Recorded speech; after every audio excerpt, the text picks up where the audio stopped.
खुदावंद यसुम मसीह जिसका फरमाना है कि हमें हाँ की जगह हाँ और ना की जगह ना कहना है, उसी के नाम में आपकी सलामती हो। तो मैं इस सवाल का जवाब बेहतर तौर पर दे सकूंगा अगर हम उस पूरे हवाले को देख लें जहां पर खुदावंद यसुम मसीह ने एक कसम के हवाले से तालीम दी है, यानी मुकद्दस मत्ती की मार्फत इंजीली बयान उसका 5वां बाब और उसकी 33 से 37 आयत, जिसमें कुछ यूँ लिखा है, फिर तुम सुन चुके हो कि अगलों से कहा गया था कि झूठी कसम ना खाना बल्कि अपनी कस्में खुदावंद के लिए पूरी करना। लेकिन मैं तुमसे ये कहता हूं कि बिल्कुल कसम ना खाना, ना तो आसमान की क्योंकि वो खुदा का तख्त है, ना ज़मीन की क्योंकि वो उसके पाँव की चौकी है, यरूशलेम की क्योंकि वो बुजुर्ग बादशाह का शहर है, ना अपने सर की कसम खाना क्योंकि तू एक बाल को भी सफ़ेद या काला नहीं कर सकता, बल्कि तुम्हारा कलाम हाँ हाँ या नहीं नहीं हो, क्योंकि जो इससे ज़्यादा है वो बदी से है। तो इन आयत में जो पहली चीज़ हम नोट करते हैं कि यसुम मसीह फरमाते हैं कि पहले तुम्हें कहा गया था कि तुमने झूठी कसम नहीं खानी है, लेकिन अभी मैं तुम्हें कह रहा हूं कि तुमने कसम बिल्कुल ही नहीं खानी है। तो अब बाज़ लोग सवाल करते हैं कि अहद अतीक खुदा का कलाम है, तो जब यसुम मसीह कहते हैं कि अब तुमने उस कलाम पर अमल नहीं करना बल्कि तुमने अब बिल्कुल ही कसम नहीं खानी है, तो खुदा ने पहले ये हुक्म दिया ही क्यों अगर यसुम मसीह ने आकर इसे मना कर देना था? तो उसके लिए आपने ज़हन में रखना है कि इसी बाब में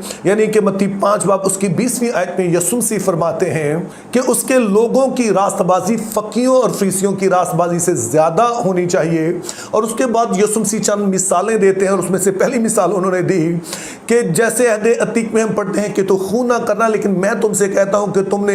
अपने भाई पर गुस्सा भी नहीं करना है। और यहाँ पर गुस्से से मुराद है कि तुमने अपने दिल में कोई ऐसा जज्बा नहीं रखना है कि तुम सोचो कि किसी तरह में उसको नुकसान पहुंचा सकूं, क्योंकि जब तुम दिल में इस बात को रख लोगे तो फिर जब तुम्हें मौका मिलेगा तुम उसे नुकसान भी पहुंचा दोगे और शायद इस हद तक चले जाओ कि उसको जान से भी मार डालो। तो इसलिए तुमने बुराई को जड़ से ही खत्म करना है। और यही चीज हम कसम के हवाले से देखते हैं कि यसुम मसीह का कहना है कि सिर्फ झूठी कसम की बात नहीं है बल्कि तुमने कसम बिल्कुल ही नहीं खानी, बल्कि तुम्हारा बोलचाल इस तरह का हो कि तुम्हें कसम खाने की जरूरत ही ना पड़े और लोग तुम्हारे कसम खाए बगैर ही तुम पर यकीन कर सकें। अब दूसरा सवाल हमारे लिए पैदा होता है कि कसम होती क्या है? इससे जब कोई शख्स कसम खाता है तो इससे मुराद क्या होती है?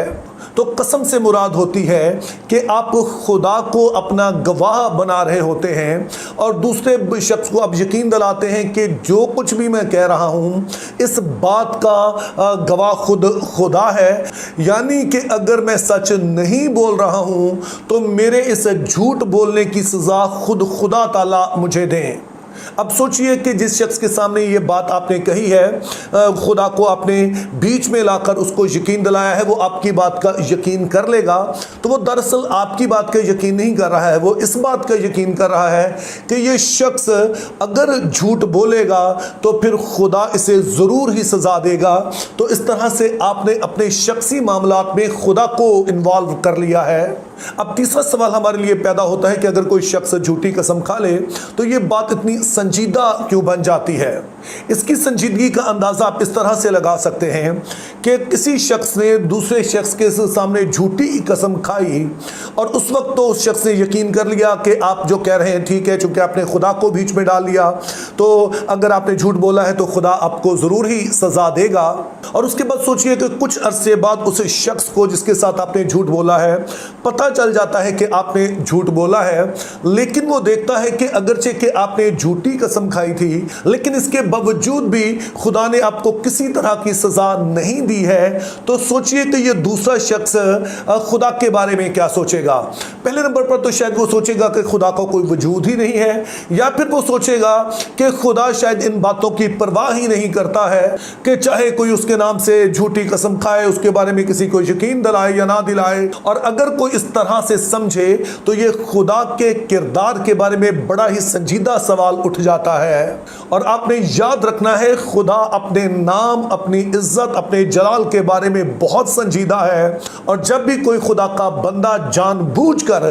खुदा के नाम पर किसी तरह की तोहमत लाता है तो अहद अतीक भरा पड़ा है कि किस तरह से खुदा इस बात को संजीदगी से लेता है। और ये बात सिर्फ उसी ज़माने के बारे में सच नहीं है, आज भी खुदा अपने नाम को اپنے کردار کو, اپنے جلال کو بہت سنجیدگی سے لیتا ہے. تو اس لیے خدا کے لیے یہ لازم ہو جاتا ہے کہ جس شخص نے جھوٹی قسم کھائی ہے اس کو سزا دے. اب اس سے اگلا سوال پیدا ہوتا ہے کہ کسی شخص نے جھوٹی قسم کھائی اور کسی وقت اسے احساس ہوا کہ اس نے یہ ٹھیک نہیں کیا ہے, شاید اس سزا کے نتیجے میں یا سزا کے بغیر ہی اسے یہ سمجھ آ جائے, تو کیا اس کا یہ گناہ معاف ہو سکتا ہے؟ اب ٹھیک اس سوال کا جواب دینے سے پہلے دو باتیں ذہن میں رکھیے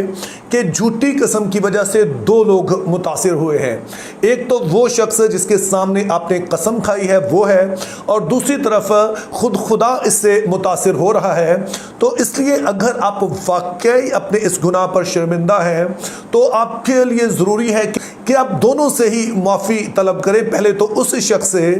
جس کے سامنے آپ نے جھوٹی قسم کھائی ہے, کیونکہ نہ صرف آپ نے جھوٹ بولا ہے بلکہ اس کی نظر میں آپ نے خدا کے کردار کو بھی داؤ پر لگا دیا ہے. تو اس لیے اگر ایسا کچھ ہوا ہے تو یہ لازم ہے کہ جس طرح سے آپ نے جھوٹی قسم کھائی تھی اس شخص کے سامنے جا کر اس کا اقرار بھی کریں, چونکہ وہ متاثرہ بھی ہے اور اس کی نظر میں آپ نے خدا کا جو کردار ہے اس پر بھی سوال اٹھا دیے ہیں. تو اسی لیے یہ اقرار کرنا ضروری ہوتا ہے تاکہ وہ شخص یہ بات سمجھ سکے کہ آپ نے توبہ کر لی ہے, جس کی وجہ سے خدا آپ کو سزا نہیں دے رہا ہے. اور پھر آپ کی جھوٹی قسم سے جو دوسرا شخص متاثر ہوا ہے یعنی کہ خود خدا, تو آپ اس سے بھی معافی مانگے. اور میں ایمان رکھتا ہوں کہ ہمارے بہت سارے اور خوفناک گناہوں کی طرح خدا تعالیٰ اس گناہ کو بھی معاف کر سکتا ہے. لیکن آپ نے ذہن میں رکھنا ہے کہ یہ انتہائی سنجیدہ بات ہے اور یہ صرف ہونٹوں سے اقرار نہیں آپ کر رہے ہیں بلکہ آپ اس بات کو محسوس کرتے ہیں, اس کے بعد آپ اقرار کرتے ہیں.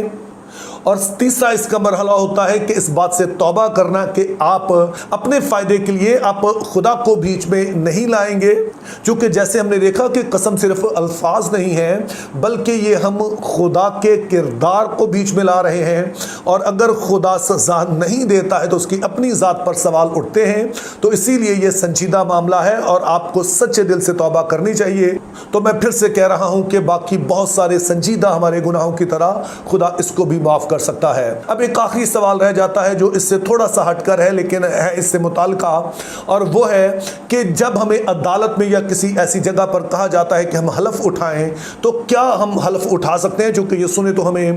قسم کھانے سے منع کیا ہے. تو اپنے ذہن میں رکھنا ہے کہ یسوع مسیح یہاں پر اس قسم کی بات کر رہے ہیں جو ہم کہتے ہیں کہ والنٹیریلی ہوتی ہے, جو رضاکارانہ ہوتی ہے, جو ہم اپنے فائدے کو سامنے رکھ کر خدا کو بیچ میں لاتے ہیں اور خدا کے نام کا فائدہ اٹھاتے ہیں. یہ اس والے رویے کی بات ہو رہی ہے, جبکہ عدالت والا معاملہ یا اس طرح کی دوسری کہیں صورتحال ہے تو وہ اور ہوتی ہے جب آپ کو رسماً حلف لینا پڑتا ہے. لیکن یہاں پر بھی ذہن میں رہے کہ یسوع نے جو کہا ہے کہ ہاں کی جگہ ہاں اور نہ کی جگہ نہ ہونا چاہیے, یعنی کہ جب آپ حلف لیتے ہیں تو جو کچھ آپ کہہ رہے ہیں اپنے صدقے دل سے اس بات کو قبول کرنا ہے اور مقدور بھر کوشش کرنی ہے کہ جو الفاظ وہاں پر آپ بول رہے ہیں آپ ان پر کاربند رہیں. اگر آپ گواہی دے رہے ہیں تو وہاں پر بھی آپ کا کلام ہاں کی جگہ ہاں اور نہ کی جگہ نہ ہی ہونا چاہیے. آپ نے کسی طرح سے خدا کے نام سے حلف لے کر کچھ جھوٹی بات نہیں کہنی ہے. تو میری دعا ہے کہ خدا ہم سب کو فضل دے کہ ہم جو نئے عہد کا حصہ ہے تو ہماری راست بازی فقیوں اور فریسیوں سے زیادہ ہو, یعنی کہ صرف دکھاوے کی راست بازی نہ ہو بلکہ جو کچھ ہم دکھتے ہیں وہ ہمارے اندر سے اٹھے تاکہ ہم اس بڑے کام کو انجام دے سکیں, اپنے مسیح کے گواہ بن کر اس دنیا میں جی سکیں. Think biblically, live purposefully. Have a very good day.